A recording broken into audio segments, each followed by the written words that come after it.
Lionheart. What's good? I'm so excited. Yeah, me too, man. Clearly, this is gonna go in a direction where it's like I'm super open, and I'm actually looking forward to it.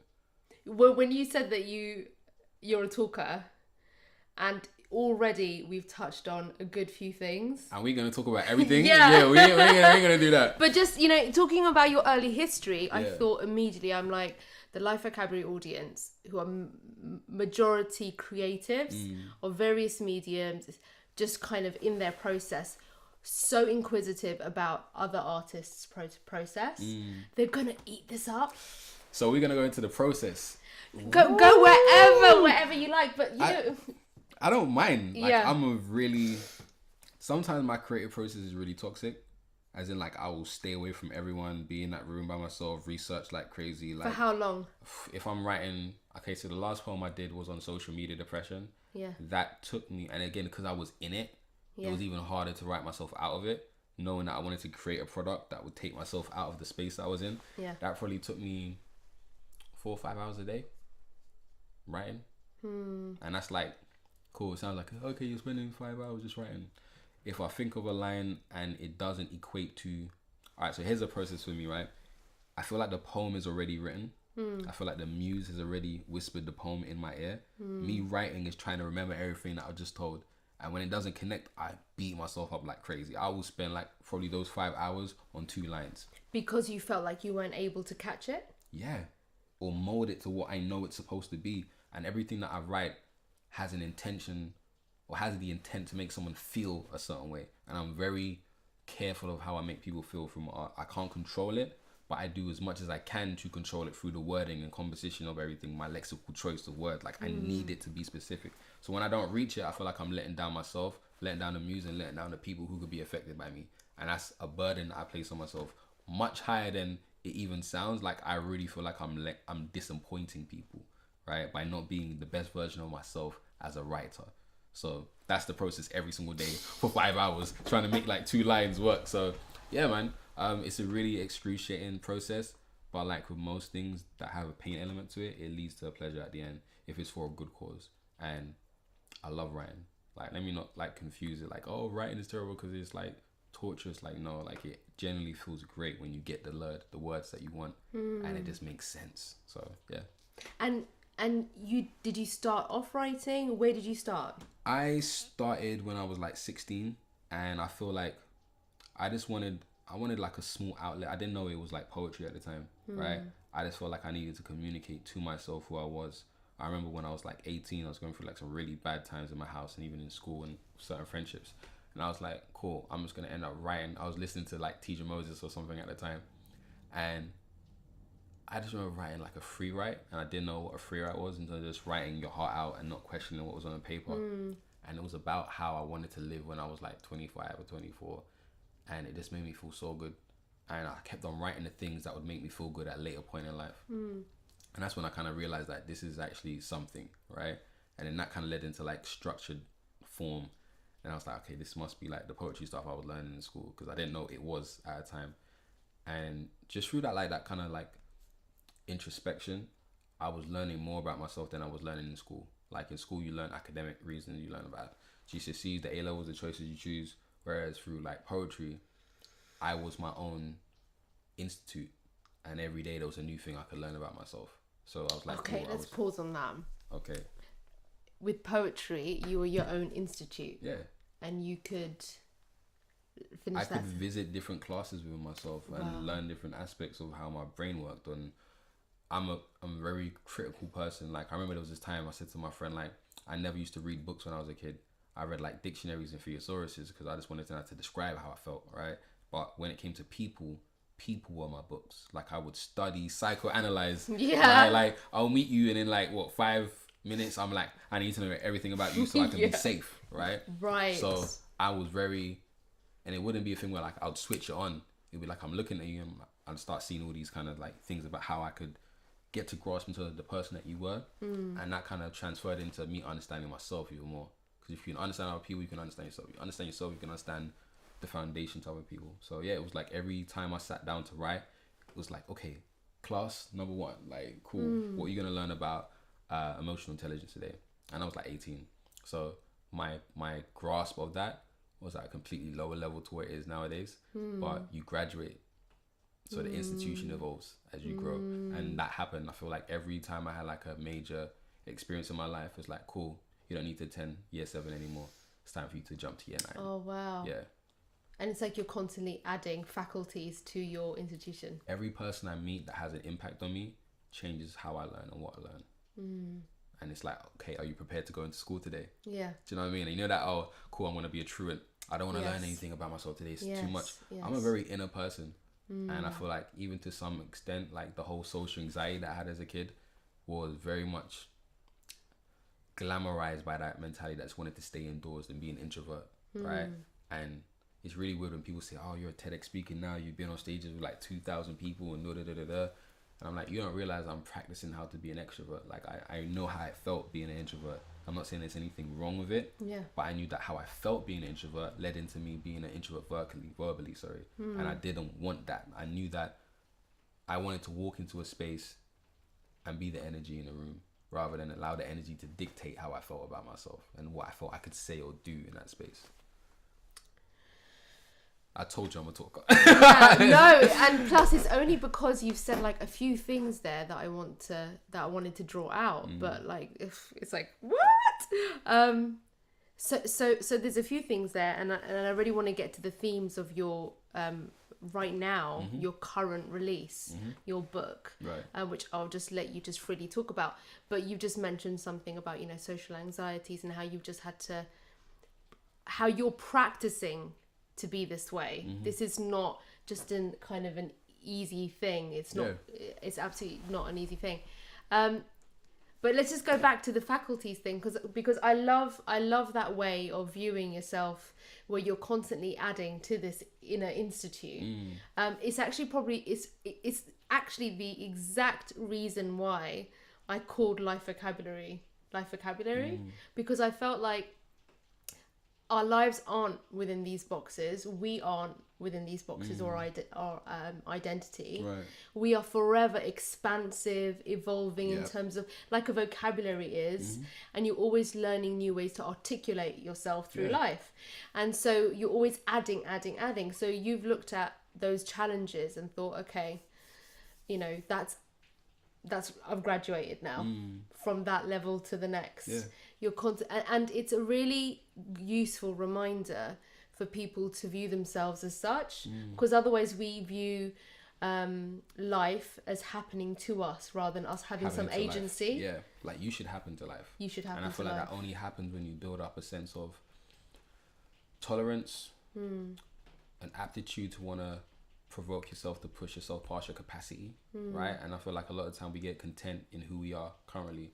Like a lot of my friends say, like, why do you compete with your girlfriend? I'm like, I want to show her that I can love her better than she loves me. They're like, why are you fighting? I'm like, because every time I get better, she gonna get better. Right. And when she get better, like, no, I'm gonna love you better. And she's like, no, I'm gonna love, like, you evolve, right? And it's not, I need to make you feel like shit because I love you, but it's like, oh, how good you think you got this? Like, how romantic you gonna be? How spontaneous you gonna be? All right, cool, I'll go you next week. Watch, what you doing that day? Right. That's how it is. And I feel like if you don't have that, for me, again, I don't want to make anyone feel like you should be this competitive with yourself.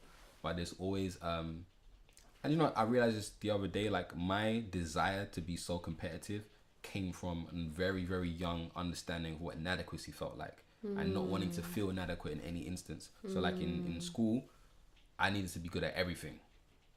Like it wasn't just, oh, okay, you're good at basketball. Like I needed to be good at everything. Like I didn't like B's.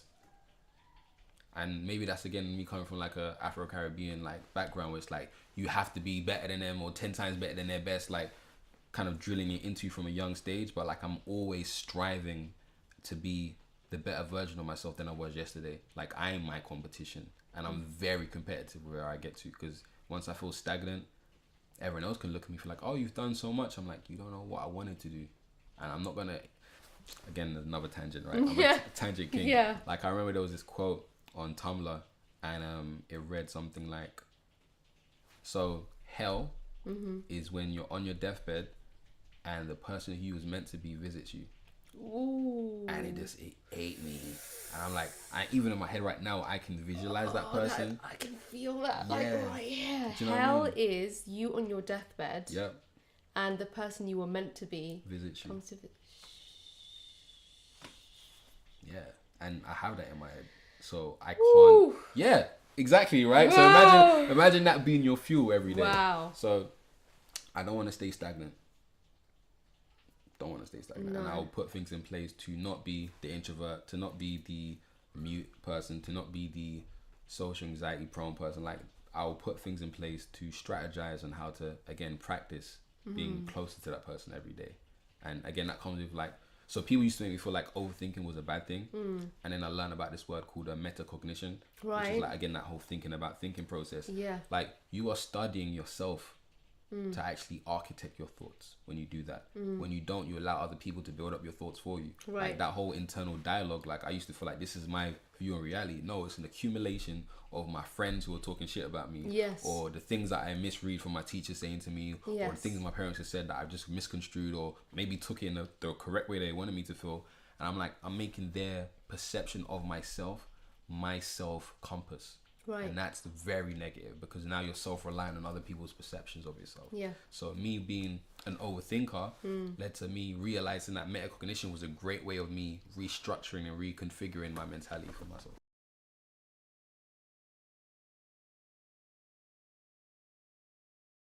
I don't want to feel like comfortable with my accolades. I know there's going to be a point where I look back at myself, look at the mirror and feel like, okay, you've achieved everything you set out to achieve. What haven't you thought of yet? Yeah. And I need to continuously try to reach that point. I feel like, again, when I set a to-do list, if I do everything on it, I feel good. Then I'm like, what am I doing tomorrow? Like, there's always this constant like need of achieving further things. There was a woman called Claudia Rankin, and she had I hate misinterpreting what people say, but just for like a broader sense of things, it was like she felt like black people had this disease or this like mental disorder, right? Which is that if we don't feel that we're accomplishing something, we have an induced sense of depression, right? And I can relate to that. Honestly, can relate to that. It's like when you feel like you don't amount to something, all the pressure that has been built into you from a kid, it leads you to feeling, just extreme dire conditions of depression. So she sat, this is in a poem, right? In her book called Citizen. And it was like one day she just decided to sit in the car while it was raining and do nothing. And just prove that she can feel joy and happiness without having to live up to a standardization of what other people made her feel. And I feel like, you know what?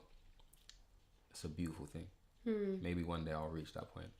But until I get all the things that I want to do, I'm going to be super competitive. Because I was about to say, like, are you able to take a back seat from all of this? Luckily, like, meeting people, mainly women in my life, that provide a sense of peace, I can balance it now. Having people that I can call, like there's a list inside of my bed, like if I ever felt like a certain way, I'd make a phone call to like one of my homegirls, Nucci or like Nadine, and just be like, cool, like I'm blessed now, because they're very much like a nullifier of that negativity. Right. And I feel like my female friends do that a lot more than my male friends do. My male friends usually like exemplify it and just like make it even more of a thing. Get it? Yeah, and it's not all of them. Like I have like a brother of mine, like he's his name's Charles Rare, and like we run an event called Subjectivity, and that was basically came from the idea that me and him were like one or two of our basically we're the only guys in our circles that we could talk about like mental health issues, life, philosophy, anything that would like perplex us, and to understand that in like 3-hour conversations on the phone, and knowing that we needed to find our own sources of that within like the male community as well as the female community, because it's just different energies, like completely different energies. But So tell us about the book. Woo! All right, so let's get straight on to what's taking up so much of your time right now. I have to really champion like a mentor and deep friend of mine. His name's Jacob Samler Rose. And when I first wrote the book, I wrote the book in 3 months. Right. And I was like, it's done. Cool, I'm gonna find the printers, I'm gonna do this and it's gonna print out. And I kind of realized at that point I was thinking from like a product mindset. Yes. I'm gonna bang out a couple of hours. I'm gonna juxtapose some of these performance pieces that I've already done that people love me for, and I'm gonna be like, here's a product, you're good. And then I remember like listening to albums from like Jay-Z, Reasonable Doubt, Teacher Moses, Complex Simplicity, and all those other like pivotal albums that just shaped me. And I was like, I can't, my reasonable doubt or my complex simplicity can't be subpar to the feeling that I get when I was growing up, when I needed that outlet, like when I needed that sanctuary from whatever I was thinking, like that positive escapism, right? And I was like, am I really gonna just sell myself down the pan like this just because I could do it in 3 months? Didn't mean like it's a body of work, like I'm throwing things together. Yeah. And speaking to my mentor, he was like to me, like, where's your integrity? What do you want to be remembered for? How do you want to be remembered? Who are these poems for? And not in the sense of me just to be like, oh, I wrote an amazing poem. Like who's gonna read it and not feel like it's an amazing poem, but feel like this was surgical for them to be like a better person. Surgical, right? yeah. And I'm like, cool. I'm gonna think on it. And I remember like he gave me one challenge, and by this time I had written like 30 poems. And I was like, oh, cool, poem's amazing. And he was like, all right, cool. I want you to write 3 versions of the same poem, or the same poem, sorry, in a month. So you're telling me I have to write 90 poems now in a month? He's like, yeah. I was like, you really? He's like, yeah. I thought he was just taking a piss, right? Yeah. He challenged me to not be comfortable with the one idea that I thought was perfect. Yeah. And then through that kind of excavation of an idea, I found better ideas. And I was like, ooh, I would have never saw it like this. And where my book was, when I first like coined the phrase, the Mute Rebellion, it was in a state of, I'm going to be like shouting at everyone and telling you this is how I feel, and I'm not going to be this person anymore. It's going to be revolutionary, And I kind of realized like, no, like there are memories I thought I had that I didn't have. There are ways that I coped with things which were very negative. There were isolations in past experiences that I didn't really get to grips with yet.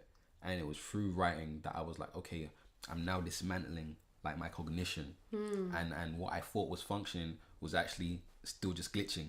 Yeah. But I'm functioning through the glitch. And I'm like, no, I have to really like find like the nooks and crannies and really oil the machine and realize, cool, this is the poem. This is functionality, right? This works. Cool. What's this? What function does this poem do now?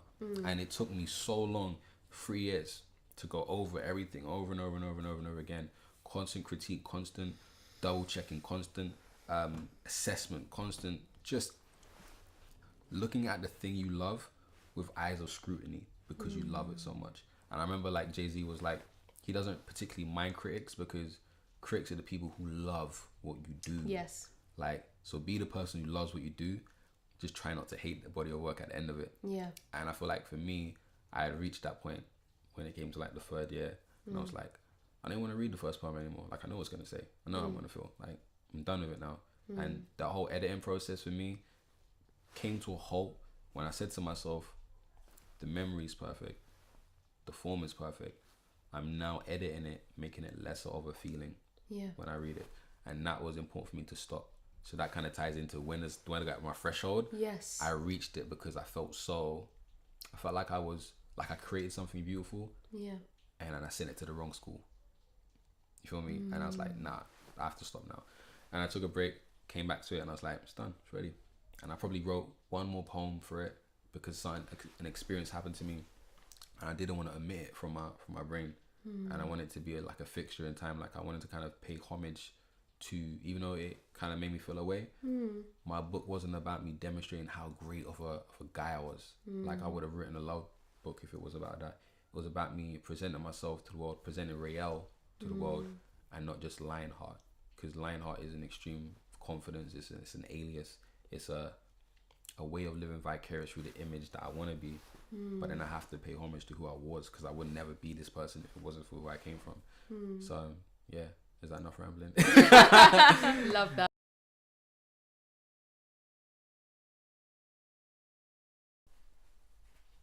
What informed the name of the book? And I'm deliberately asking this because I know there must be so many references to your earlier experiences. So Maya Angelou had like this thing, I don't know if they coined it the same phrase, but like selective mutism. And again, it's really interesting how like a lot of my male friends didn't know they had depression because they associated depression with a thing that was like the complete 100% far left way of feeling, right? It's like just deep down in the darkest of hells. And because they didn't associate that with what they was feeling, they didn't call it depression. Right. So they had a category for what they thought depression was, and anything else that was around it couldn't have been depression. But they was in that feeling. Yeah. And I didn't know what I was going through was social anxiety, was these like elements with trauma-induced silence. Like I just thought, okay, I'm being an introvert. Nah, you're not being an introvert. Like you're being the effect of a cause that you don't know what caused. Yeah. And I'm like, cool, all right, let me kind of look into myself a bit more. And I've always had this desire to want to rebel. It's so crazy. I remember like listening to like my dad's records of like Rastafari music and reggae and stuff, and it's like I'm always hearing like the line in the beginning of the song that's roaring. And another tangent, I'm gonna answer the question. I love it. Right, so at my book launch, one of my good friends of mine, Sully Breaks, like phenomenal poet, man, and performer and influencer, he was like, why do you talk about love a lot outside of your book? So like why is that a thing for you? Like, and I'm like, well, I never understood it until I explained it to him. Like Lionheart previously was me to like embody myself in like a mold of just like magnitude and just like paragon of virtue, right? And yet in answering him, I realized that I've been able to understand the majority of things I'm confronted with in my life, especially in academia, in like minutes. I can psychoanalyze a person in minutes. Yet when it comes to the element of love, because it's fluctuating so much, whenever I'm there, I got to catch up. Yeah. And whenever I'm there, it's already moved, so I got to catch up again. Like, so Lionheart is a person who is constantly trying to find a grasp of supremacy over his emotions and his feelings, and learning how to convey that in a very not like a thought, but almost like a vulnerable thought. Yeah, you can find strength through the vulnerability, right? So the Mute Rebellion was almost me displaying the different calibers of vulnerability, the different calibers of me being educated to be a man of service, and not in the sense of religious term, like in terms of I was a very people pleaser. And I feel like that comes with silence a lot of the time, because you're silencing the pleasing for yourself by pleasing everyone else. And I was like, no, I want to rebel against that. Like, I've been having this innate desire to want to be everything but what everyone else wanted me to be. Like, I felt like I was a soldier in an army I didn't want to serve. And I really was like, no, cool, I want to rebel against something. I'm a lion, cool. I was silent. It just made so much sense to be the mute who wanted to rebel and was rebelling. Like, it was like it had enough. There's a poem in it called Enough's Enough. And it was really weird how like this imagery came into my head. And for those who haven't read it yet, it literally starts off as a car crash, right? And it starts to rewind to the beginning of when the car didn't even crash. Right. And you kind of, all you hear is like, I had enough. And then it reverses itself again. And the conversation picks up, and you're like, you know what, this is what I wanted to say. So it's almost like you can change your fate once you decide to make that decision. If not, you're going to go into your car, you're going to turn the keys, and that thing you wanted to say to the person you cared about, the person that hurt you the other day, you didn't get the voice to voice that to them, like, you're never going to be able to. So say it, have enough. Like, reach that threshold and be like, nah, fuck it. Like, it's time. So, yeah, the Mute Rebellion was me pretty much saying I've had enough with being the false pretense or the hidden version of myself. There was a book that I wrote like 4 years ago called Anise. And in that, yeah, this is like secret gems. No one even knows this. Right? In the book, it had like a chapter on Halloween, and I was like, writing from this person's perspective, I was like, imagine if everyone who buys us birthday gifts is buying presents for the person we're pretending to be. So they're celebrating a false version of yourself, and you're there accepting the gift that was never meant for you, and you're continuously inviting them to your house every time. And it's like, that's terrible. You're receiving someone else's gift. Like, you get a post and it's for your neighbor, but you're like, no, this is for me. Like, nah, like, I want to make sure if anyone's going to celebrate my birth or celebrate my existence, you know who the fuck I am. Yeah. And again, that's why the Mute Rebellion had to be, this is who I am. There are poems in it that don't make me look in a great light, but we all have like a negative past. We all have done stupid things in school. Like, Yeah. So that's why the book is segmented, and it has like confessions, like poetic confessions of things I've done that, again, have led me to want to restructure myself. Yeah. Because one of the things I was having a conversation with a friend, it was like, is there any is there any like bad experience? I'm like, yeah, there is bad experiences. And you can only know they're bad experiences once you label them that. Because if you think they're good, you're going to continue telling other people these are great experiences, right? Same reason why like masculinity is being so contagious. We're allowing other men to show the younger men this is what's good. Just because you get the results you want doesn't mean it's a good way of receiving it. You can be manipulative. You can be friggin', what's the word? Insidiously controlling. Like, you can have all these qualities that get you what you want, but the method is detrimental and it's degrading of yourself in my eyes, in my personal perspective. So yeah, there are different ways of viewing things, and I feel like when you're of your truest self, this sounds so spiritual, man. Like I said, I'm like, but when you're of your truest self, that's when I feel like you're impenetrable, because you're the thing that's flowing through everything. Because the truth can't be like stopped. You can hear it. Like lies can do so much damage, but like the truth builds. Like lies destroy. It's interesting you're talking about birthday gifts, and I know this is a friend of yours, a poet, Salma. Yeah, it's your friend of yours. But recently, her posts, she said something about gifts and how you should ask for them, just boldly ask for presents, especially birthday cards. And I thought, I can understand why she said that, because you just get real handwritten truths from those who love you. But then, as you were saying, just kind of receiving gifts that are really for you. Handwritten cards are really just reaffirmations about. Okay, I'm No? Sam was my homie, right? And I feel like everyone's relationship to birthdays are so, I don't feel like they're inclusive. And the reason I don't feel they're inclusive is because it has a cognitive effect on you that is different and nuanced than everyone else's. My relationship to birthdays are completely different than hers. Hers are completely different to everyone else's. So I'm assuming, Salma, I'm assuming, right, that there's a reason she felt compelled to want to do that. I'm probably the opposite. I'm still at that stage where it's like only a few people in my life, when they know my birthday's happening because they haven't looked on Facebook, are like, this is what we're doing. Because my birthdays weren't really celebrated when I was a kid. So it's very weird for me. I'm pretty much more comfortable in the bad thing of being by myself on my birthdays. Right. So when I have friends that are around me who have the desire without me provoking them to, I'm like, raw, you care. Right. Rather than me saying, I can architect you to caring. Right. That's me. Yeah. Right? So relationships to birthdays. I suppose I mean it in the context of when you receive a gift that it's really meaneful, like it's really for you. But again, and it really represents I'm not you. even looking at it from like the physical side of the gift for me is you taking the time to say, I care enough to create a space for you on this day. Yeah. And I feel like, again, in it, like there's a sense of materialism that fades. Like we shouldn't always place the value on materialistic things that come with an emotional relationship. Yeah. Like sometimes, I know they say like the littlest things matter, man. Like if you don't have to look on Facebook and find out where my birthday is, there's something really important about you. Like you've heard me say, oh, I'm a Virgo. You found out through a friend, or I've told you once and you just remembered it, or you wrote it down. Or for me, on how I look at the world, that's someone taking an ounce of care that they probably would have spent on Instagram putting a post up.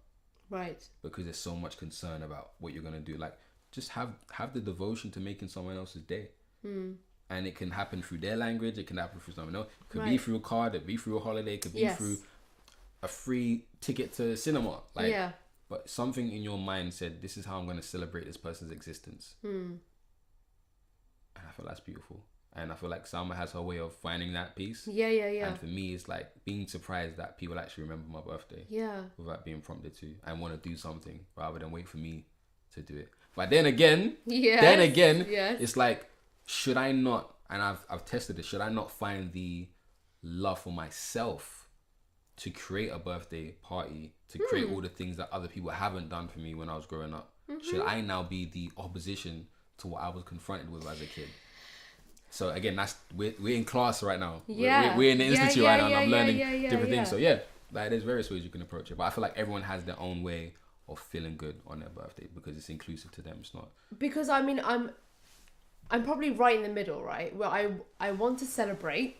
I want to celebrate it, but I'm not entirely comfortable with making, you know how people will devote a month to their birthday. Yeah, I can't. Why?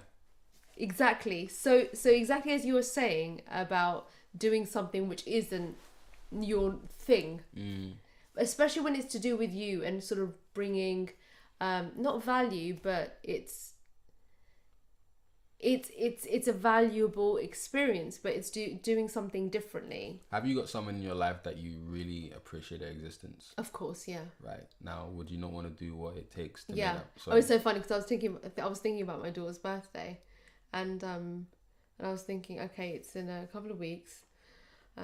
What is she really gonna love? And exactly, and I think about me, what I'd really love. My point exactly. I just want my homies here, and I want to like DJ all night and do it really badly. And look how easy that and is. have them laugh at me or just boogie or whatever. So when you look back at this and you see you're smiling, you know you need to do that. Yeah, exactly. Yeah. But coming back coming back to you. So we were talking about the first project, right? The first book that you wrote. Yeah. So yeah, it was nerve-wracking, man. It was nerve-wracking because, especially when it got printed, right? And I was like, there's no going back now. Yeah. Like there are going to be pieces of you that aren't found online that express yourself in such a way. It's kind of undoing all the things Lionheart on stage does.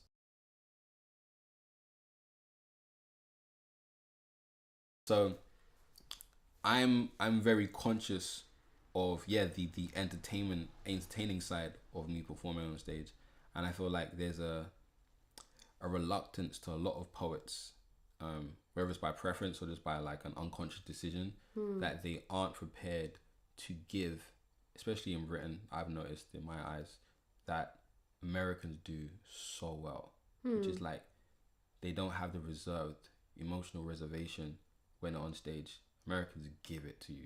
Like, right. And whether that's because, like, I'm gonna coin a phrase that the Ned Smith said, like, they learn a way to like cannibalize their trauma and just perform it on stage, like they're digesting the things to make themselves nourished to share it. Yeah. Whereas I feel like in the UK, I haven't seen a lot of poets who are encouraged to be very vulnerable and emotionally outgoing, be an emotional extrovert on stage. I really try and pioneer that when people hear me, because it's like the word love. Like, you can say love and like, oh, I love you, oh, I love you, oh, I love you, or you be like, I love you, and it means so much more. So I don't want to ever present a poem or a feeling in a way that's subpar to what inspired it. And that's why I feel like performance is a really important part to it, because in our brains there's like a theater going on. When you think things, when you feel things, like there are people applauding or there are people booing you in your head. I want to bring that atmosphere outside and change the terrain through my performance. And I've seen it happen. Like when everyone just like jaw dropping, I'm like, I finally made a shift. The rawest emotion in this rawest yet refined state can create that. Now, I feel like performances can live with you for a long time, like memories. And I remember Brené Brown said that memories are like witnesses, they don't always tell the truth. And I feel like when you write poems for page, those are the witnesses and memories that really stay with you. Like even how we learn, as much as we like look at our parents and people around us, like you learn through reading and text and visualization, like so much in it. So when you give yourself on page to someone else, they now don't have 5 minutes to take you in. They have the rest of their life to return back to it and completely feel different ways about you. And I feel like that's where your care and concern for how you present yourself is so important, because it's not, oh, you said something. It's like, how did you write that? How did you want me to? You have so much more control over what someone else can interpret you to say. And I feel like that's the scarier thing. And I feel like even that's more so why I invested 3 years in understanding to a certain level, how can I communicate this on paper in a completely different way, but use language to almost balance out what I do with performance on paper. That's why form is important. Form doesn't always serve a function for me, but I definitely feel like it can provide a parameter that you can bounce yourself off of. So yeah. I found you from your performance. Which one? Def Jam. Oh, Pretty Hurts. Yeah. Yeah. That, do you know what's so funny as well? When I wrote that poem, a friend of mine, a good friend of mine, said like, I don't like it. I don't think it's good. Don't share it. I was like, wow.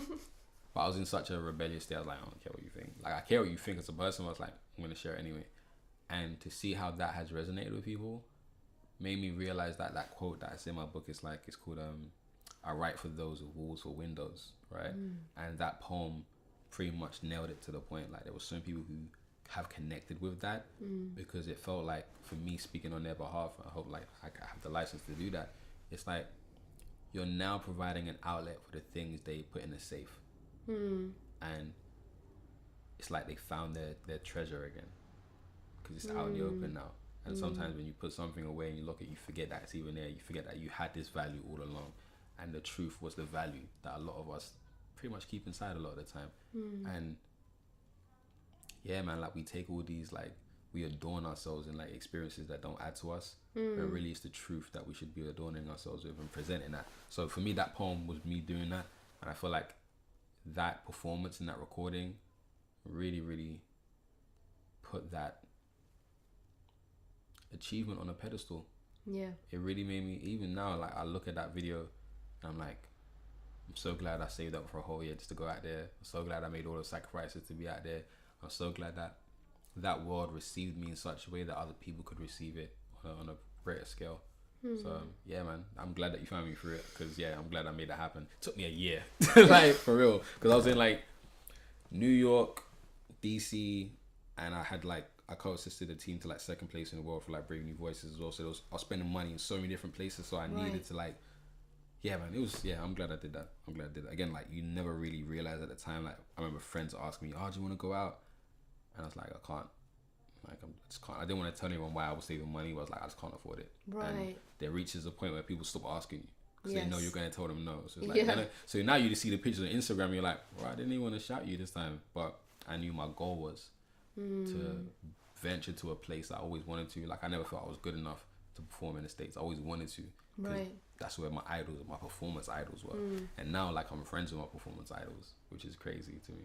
That's incredible. But I can see, but if you see, so your presence when performing your words, I don't see a separation between your voice and the words. It just feels really, they feel so glued together. And it kind of, sometimes when listening to recitals, I can grab the words separately and make sense of it. It's almost like I'm kind of reading it. Yeah. But with you, my experience of watching and listening is that it's like it would be with a singer or with a rapper. Like you gotta explain that for me. That's interesting. Because it feels so, when your words are so in tune with your voice.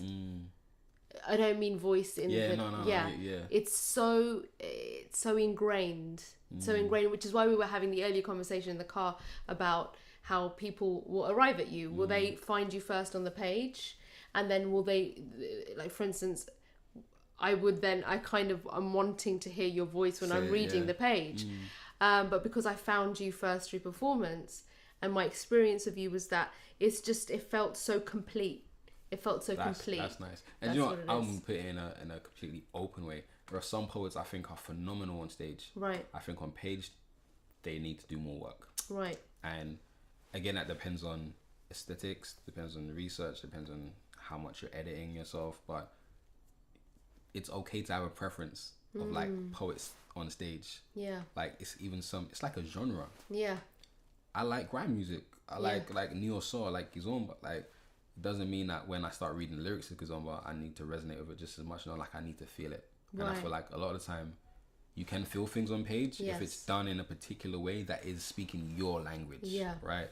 And a lot of the time, I feel like performance is Ocean Vuong said it's like performance is another version. Like the air is a page. Yeah. And it's how do you scribe yourself in the audience? And I feel like that's what I try and do.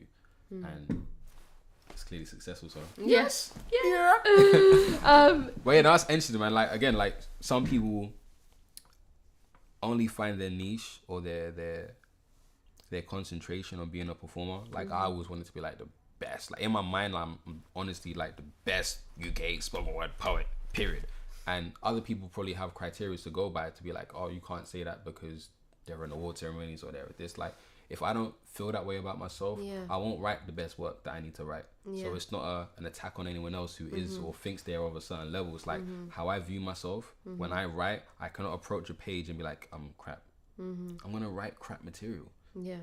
For me, right? And for the community that are almost responding to this is like, yo, Lionheart is a source of this energy or this content or this.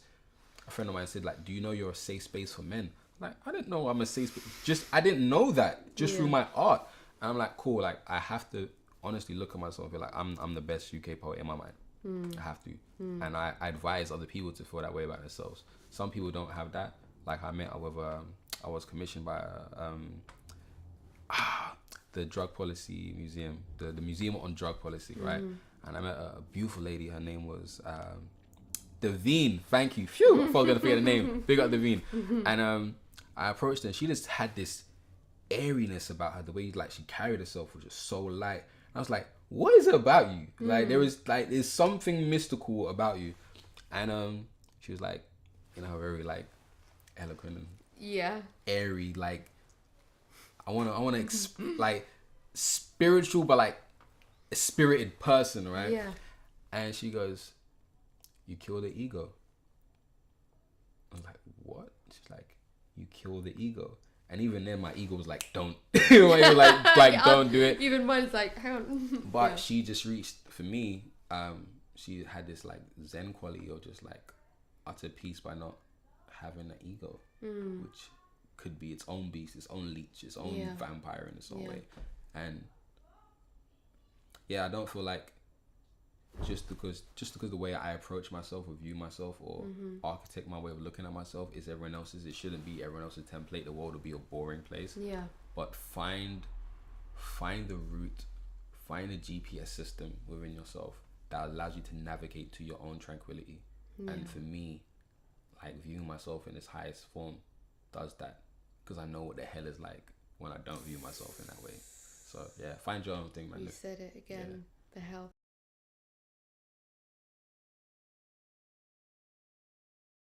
Well, at the moment, I don't know. I mean, from an outsider's view, there seems to be like this sudden surge of performance poetry. You think so? From an outsider, but is that the actual case? I feel, or is it that it's just coming? I feel like 3 years ago, there was such just like a busload of us that just really wanted to like come onto the scene. I feel like there's not so much anymore. Okay. And maybe that's because I have a very weird way of looking at the scene. But there was a point where like everyone was like trying to jump on the platform, jump on the stage, and like position themselves in a certain way. Yeah. I feel like nowadays I don't really see a lot of people aspiring to be like so strange, spoken word artists. In Croydon, there's spoken word poetry evenings, like almost weekly. As well, yeah. Yeah. But again, it's like, so maybe I'm looking at it from a different way. So are there poets wanting to perform poetry? More, yes.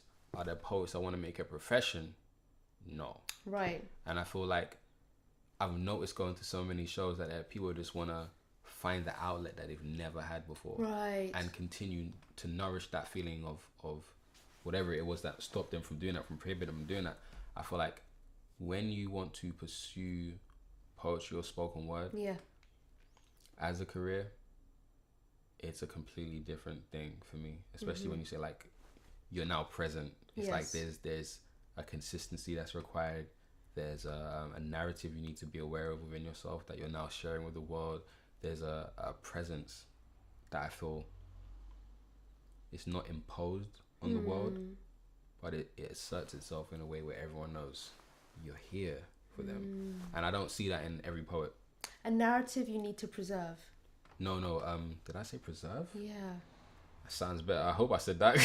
Did I say preserve or assert? Assert, preserve, but I think preserve sounds like a nice way. Yeah, let's run with preserve.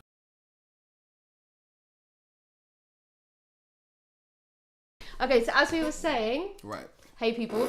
Okay, so what you just mentioned preserving the narrative. And for me, then that kind of alludes to being responsible as an artist. Yeah, 100%. Yeah. Like okay, not that there's like a template of how to be, but I definitely feel like when you look back on yourself, and everyone else is going to be looking back at what you shared in your life, you're going to have to be responsible for that. And that doesn't come with hindsight. It comes with being in the moment. Like, knowing, okay, this is who I am. This is what I'm responsible for sharing. I feel like a lot of people say things and regret saying them. Fair enough, you can learn how to be a different person later on in life. But when it comes to your art, you have so much time to invest and critique and edit it. You have a responsibility to not only present that self of you in its best light possible, you have the responsibility to leave it with someone else, with someone else's care, because it now becomes theirs. And it's almost like I've lent you my favorite book. I don't want it to come back in dog hairs, and it's probably going to come back in dog hairs if you don't feel like the value I've given it came from my responsibility for it. And that's what poetry is. You should always have that responsibility. That's why my book took me 3 years to give you my life. So I have to present myself and be responsible for the quality that's in it. Like, I spent a lot of money on just the cover alone. And I see poetry books all the time. It just has like the person's title, their name, and the publisher. Like, for me, it was important to demonstrate the content in the visual format.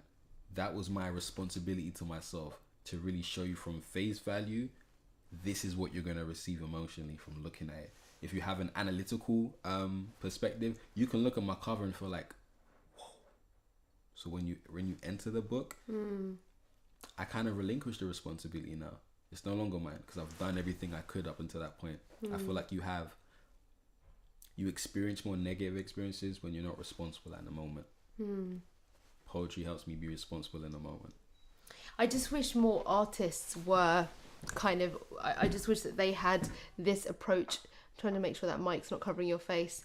I just wish there were more artists who would feel the same way, just of various mediums, about being really responsible to the narrative, because then what you're doing essentially is that you're being very conscious of the kind of roadmap you're creating and making sure you're in alignment with what your truth is and what your message is. Okay, I agree and I disagree with you. Please disagree. And the reason I disagree is because if I was to agree, that means that I'm saying all artists need to be so aware of what they do for my understanding of what being an artist is. Right. Expression should be, you have the license to be able to express yourself in any way you so please. Spontaneously. Yeah. Not even just like, okay, so there's trap music. Some people don't rate that because it doesn't touch on like certain depths within society or political issues. That's what hip hop was for. Yeah. Then there's rap music, right? Yeah. You go to those artists for the different things you want from them. I shouldn't be able to determine another artist's integrity based on my needs for an artist. So for me, I like to have my conscious narrative. I need to overthink and I need to be responsible for that. that's how others are going to be determining. But I suppose we're talking more about how you determine for yourself. Yeah, for me. Yeah. So like I can agree with that on a personal level. Yeah. But then I don't want anyone to feel like, as an artist, as a poet, as a creative, that you always need to find that path. Like you should. A bunch of people messaging, that's crazy. I'm trying to make sure you're in there and the mic's not completely covering your face. Cool. Scooch a bit more this way. What is that? What people are saying? Like, I can't see your face. No, I'm not actually that close to read it. Mostly are waving. Okay. But you were saying, so go on. Yeah, man. Like, I honestly feel, for me, yes, I need to be conscious of my narrative. I need to be conscious of the responsibility that I have for when the day I die, this is the work that people remember of me. I'm very conscious of that. The day that I have kids, and kids are going to be looking like, oh, this is what my dad did. I have to make them feel proud. Like, I don't want to bring kids into this world and they look at my art and be like, look what this prick did. Like, I have to have all these burdens based on you not having a responsibility for yourself or being conscious of the narrative, preserving the narrative that you felt was positive at the time. Yeah, so like even taking the example of like whether you do trap or rap or whatever it is you do, but regardless of how people receive it, you're still having integrity with how you're doing your thing, whether it's trap or rap or whatever. So that's what I'm saying. So when you said about kind of preserving your narrative, I just thought it was so profound, and it's not something that we hear often. It's not something that I hear often. That's something that's so high up on your agenda, but it's part of. It's a focus of mine. Right. Yeah, and don't get me wrong, like my narrative may change in the next 3 years, but it's important to preserve it while you can, right? Because again, why do people preserve things? Because it has a value, it has an importance, it has an imperative need to be in the world. At that, we preserve artifacts because we want that to exist at a later point in life where that may not have the same value to other people. Yep. We need to glorify the things of the past sometimes to make the future just as good, or to inspire the future to be greater. I need to reserve my narrative because there's going to be a point where people may look at men who are emotional and vulnerable on stage and feel like, oh, what is he doing? This is detrimental to us as a society. When really other people could be like, no, look at this artifact. This is me like being really egotistical, but like this is Lionheart's book. Look how he spoke about emotional intelligence. And if I don't preserve that, that won't exist in years to come. And in some ways, me becoming an author has preserved it in that format. Because you've chosen that format. So just remind us where we can find the Mutes Rebellion. So you can find the Mutes Rebellion. Otherwise, it could have carried I know, on. right? Like we'd be here for like another 2 hours. Oh my days! You can find the Mutes Rebellion on my website, lionheartfeltonline.com. On all my Instagrams, Twitter, Facebook. Like my website is there. The book link is there. You can find on everything. Cool. Yeah. I mean, we could have I carried know, on. like, listen, there was at least like an hour before we started turning things on where we just rambling. So this is just cool. But I mean, there was a few more things that I would love to ask. There might have to be a part 2, you know. I think like, so. For real. Especially considering that you've already mentioned a few kind of mediums that you've played with in terms of your artistic expression and how you arrived at now. Like, how. Do we have time for that? Quickly. Cool. All right. So I'm exploring emotional inhabitants within spaces now. A lot of the things that people aren't aware of is that I'm really curious at how architects approach design and in terms of what incurs their functionality within the spaces, within the composition of form. How does that facilitate mental health issues, depression, like well-being? That's really important for me because the lighting is important in this room, and you made it a certain way so that yes, we can have this, but we'd feel a particular way. I want to see how illumination matters. I want to see how the color application matters, the aesthetics, everything that happens within architecture is elements that lead to a whole. And I want to understand the approach to design so that we can facilitate better emotional health, better mental health, better emotional intelligence through design. And I want to amalgamate my approach to poetry in the same way that I'm going to amalgamate my approach to architectural design.